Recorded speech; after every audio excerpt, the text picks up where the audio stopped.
मालती का पति चंदन शराबी था। एक दिन वो अपनी पत्नी मालती को घर से निकाल देता है और दूसरी शादी कर लेता है।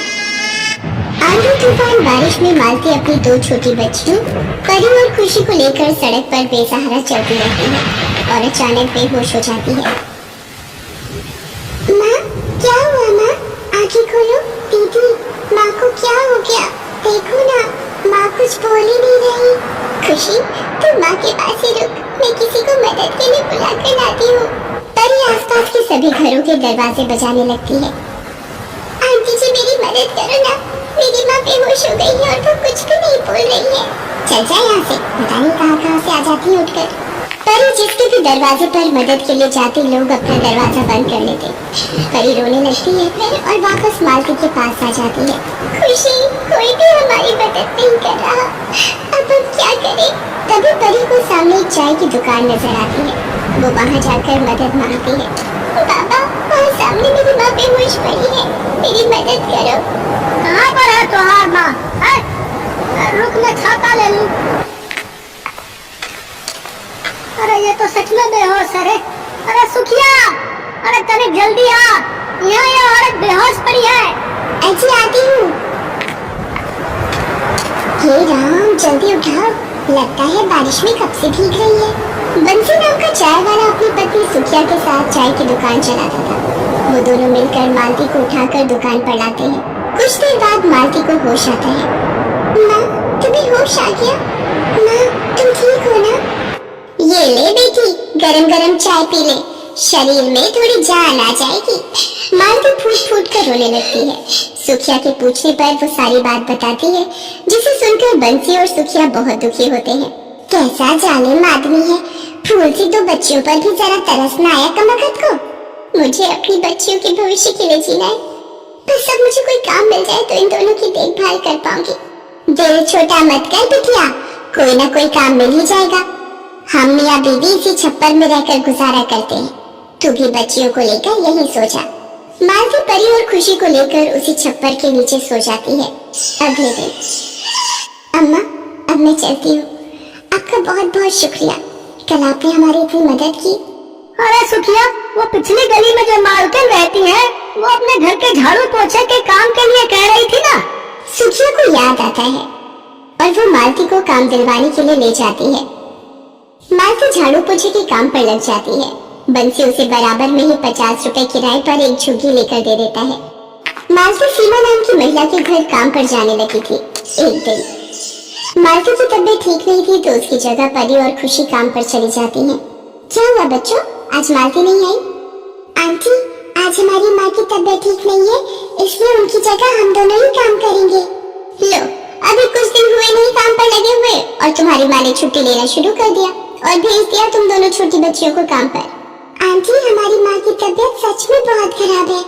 माँ ने हमें बोला था कि आपको उनकी तबीयत का बोलकर हम वापस चले जाएंगे, पर आपके घर इतना सारा काम देखा तो हमने सोचा कि हम आपकी मदद कर देते हैं ताकि आपके काम की छुट्टी ना हो और आपको परेशानी ना हो। ये सब सुनकर सीमा चुप हो जाती है और दोनों बच्चियों को काम समझा देती है। परी और खुशी अपने छोटे छोटे हाथों से बर्तन, झाड़ू पोछा सारा काम करने लगती है।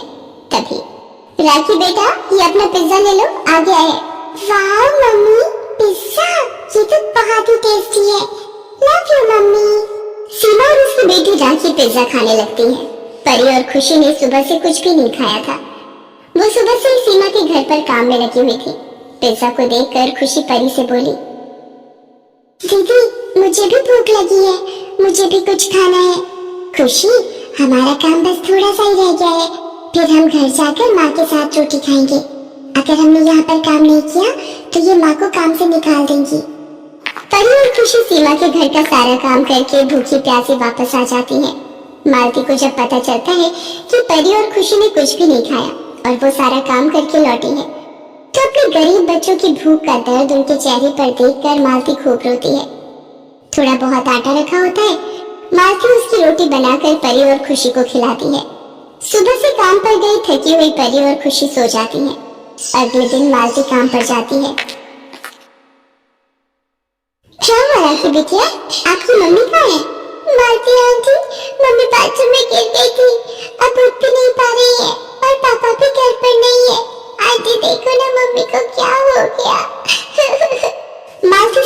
बिस्तर पर लेटाती है और पड़ोस में ही एक डॉक्टर का क्लिनिक था, उन्हें बुला कर लाती है। अचानक गिरकर ठोकर से इनकी गर्दन में खिंचाव आया है, टोटल बेड रेस्ट करना होगा सीमा जी को। राखी रो रही थी। मालती उसे चुप कराती है और डॉक्टर ये बताई दवाइयाँ सीमा को खिलाती है। राखी ये सब देखकर घबरा गई थी, इसलिए मालती परी और खुशी को राखी का ध्यान रखने के लिए बुला लेती है। सीमा के पति अनिल का फोन आता है। सीमा, मैं परसों की फ्लाइट से वापस आ जाऊंगा, तब तक तुम मालती को ही अपने पास रोक लो। 2-3 दिन तक मालती सीमा का बहुत ध्यान रखती है। परी और खुशी भी राखी के साथ खेलती रहती थी। अनिल भी वापस आ जाता है। अब मालती सुबह से शाम तक सीमा की देखभाल करती थी। धीरे धीरे सीमा ठीक हो जाती है। एक दिन राखी बेटा, ये तुम्हारे लिए पिज्जा और बर्गर लेकर आया हूँ, आ जाओ जल्दी से खा लो। वाओ पापा, आज इतने दिनों के बाद मैं ये पिज्जा और बर्गर खाऊंगी। मम्मी की तबीयत खराब थी, तब से नहीं खाया। राखी पिज्जा खाने लगती है। सीमा को वो दिन याद आ जाता है जब एक बार परी और खुशी काम पर आए थे। तब उसने पिज्जा मंगवाया था और उन दोनों बच्चियों को भूखा ही घर भेज दिया था। आज उसे अपनी गलती का एहसास हो रहा था। उसे गरीब बच्चों की भूख को उस दिन पहचानना चाहिए था। परी, खुशी, दोनों इधर आओ मेरे पास। ये लो, तुम दोनों भी ये पिज्जा और बर्गर खाओ। मालती, आज से तुम हमारे सर्वेंट हाउस में ही रहोगी। परी और खुशी अब भूखी नहीं सोएंगी। तुमने मेरे लिए इतना कुछ किया, अब मेरी बारी है। उस दिन से मालती परी और खुशी के साथ सीमा के घर में रहने लगी। सीमा ने गरीब माँ और उसकी बच्चियों को सहारा देकर मानो मालती की दुखों से भरी जिंदगी पर मरहम लगा दिया था।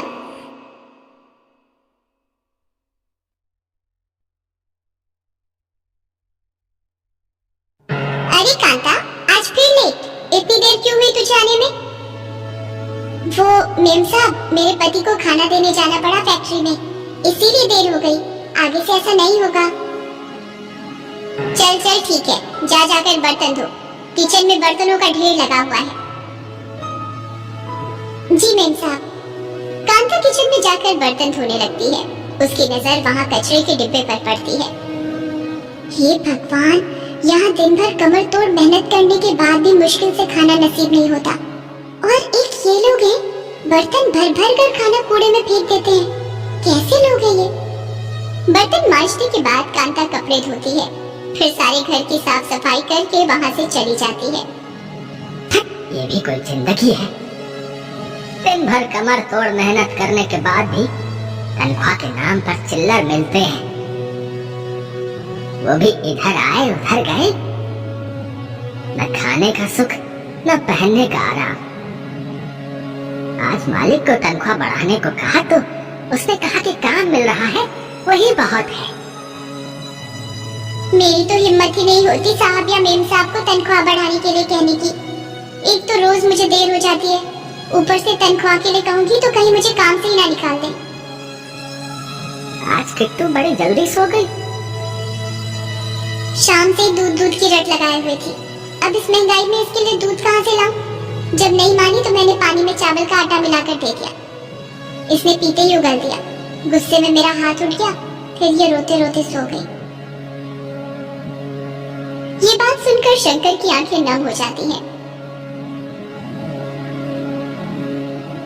सोई हुई किट्टू के सिर पर हाथ फेरते हुए वो सोचता है, ये भी क्या जिंदगी जिसमें मेरे जीते जी मेरी बच्ची को दूध के लिए तरसना पड़े। कुछ दिनों बाद उसी फ्लैट में, देख कांता, ये तेरा रोज रोज का ड्रामा नहीं चलेगा। कभी तुझे पति को खाना देना होता है तो कभी तेरी बेटी बीमार रहती है, और आज तू कह रही है कि तेरे पति को फैक्ट्री में चोट लग गई, इसलिए तुझे आने में देर हुई है। अब जा, मेरा मुंह मत देख, जा जाकर काम कर, और आइंदा लेट हुई तो समझ जाना तुझे काम से निकाल दूंगी। यहाँ कमी नहीं है तेरी जैसी नौकरानियों की। कांता चुपचाप अपने काम में लग जाती है। उस दिन सारा काम खत्म करने के बाद वो मेम साहब के पास आती है। मेम साहब, आपसे एक बात कहनी थी। कहो, क्या बात है? मेम साहब, आप जो ये खाना कचरे में फेंक देते हो, ये मत करो। ये खाना मैं ले जाया करूंगी। इससे खाना बर्बाद भी नहीं होगा और मेरा काम भी चल जाएगा। ठीक है, कल से मैं खाना किचन के स्लैब पर ही रख दिया करूंगी, ले लेना। इसके बाद कांता रोज बचा हुआ खाना बांध कर ले जाती। एक दिन फ्लैट में पति पत्नी दोनों बैठे हुए थे। तभी कांता काम खत्म कर खाना बांध कर वहां से निकल जाती है। ये रोज रोज क्या लेकर जाती है? बचा हुआ खाना जो रोज कचरे में फेंका जाता था। इसने कहा कि खाना फेंकने की जगह मुझे दे दिया करना। मैंने कहा ठीक है, आप क्यों पूछ रहे हैं? मुझे तो कुछ और ही चक्कर लगता है। कहीं ये खाने की आड़ में घर का सामान चुरा कर तो नहीं ले जाती? नहीं जी, ये ऐसी नहीं है। और कुछ हो ना हो, ये है ईमानदार। अरे तुम्हें क्या पता, हो सकता है कि घर के छोटे छोटे कीमती सामान चुरा कर ले जाती हो, जिनका हमें पता नहीं चलता। आखिर हमारे घर में कितने छोटे छोटे कीमती सामान भी तो बहुत है। हाँ जी, ये तो मैंने सोचा ही नहीं। अब क्या किया जाए? अगले दिन सब काम हो गया। मेम साहब, मैं चलती हूँ। दोनों पति पत्नी वहाँ बैठे हुए थे। उन्होंने आंखों आंखों में इशारा किया और चुपचाप कांता के पीछे चल दिए। आ गए तुम, अब जल्दी से खाना खिला दो। सुबह से मैंने और किट्टू ने कुछ नहीं खाया है। कांता खाने की पोटली खोलती है और थाली में खाना निकालकर अपने हाथ से शंकर और किट्टू को खिलाने लगती है। शंकर के हाथ में पट्टी बंधी हुई थी। वो खुद से खाना भी नहीं खा सकता था। बाहर खड़े उसके साहब और मेम साहब जब ये दृश्य देखते हैं तो उनकी आंखें भर आती हैं। दोनों कांता के घर के अंदर आते हैं। अरे मेम साहब, आप पर साहब भी हैं। क्या हुआ मेम साहब, आप लोग यहाँ पर? हमें माफ कर दो कांता, कुछ गलतफहमी के कारण हमने तुम पर शक किया। लेकिन तुमने कभी बताया क्यों नहीं कि तुम्हारे घर की ये हालत है? आखिर ये सब कैसे हुआ? ये जिस फैक्ट्री में काम करते थे, वहाँ इनके ऊपर कोई भारी मशीन गिर गई थी।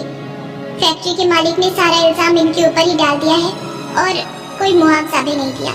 घर की हालत बद से बदतर होती चली गई। घर में पैसे मेरी तनख्वाह से ही आते हैं और वो भी इनकी दवाइयों में ही खत्म हो जाते हैं। खाने तक के पैसे नहीं बचते हैं। इसीलिए मैं आपके घर से बचा हुआ खाना लेकर आती हूँ। इसी खाने की वजह से मेरा घर चलता है। उस दिन मैंने आपको ये बात बताई थी मेम साहब, मगर आप काफी गुस्से में थी, इसलिए आपने ध्यान नहीं दिया। हमें माफ कर दो कांता, हमसे बहुत बड़ी भूल हो गई। हमने तुम्हें गलत समझा, लेकिन अब हम इस भूल को सुधारेंगे। आज से तुम्हारे पति का इलाज हम करवाएंगे और किट्टू की पढ़ाई लिखाई की जिम्मेदारी भी है हमारी।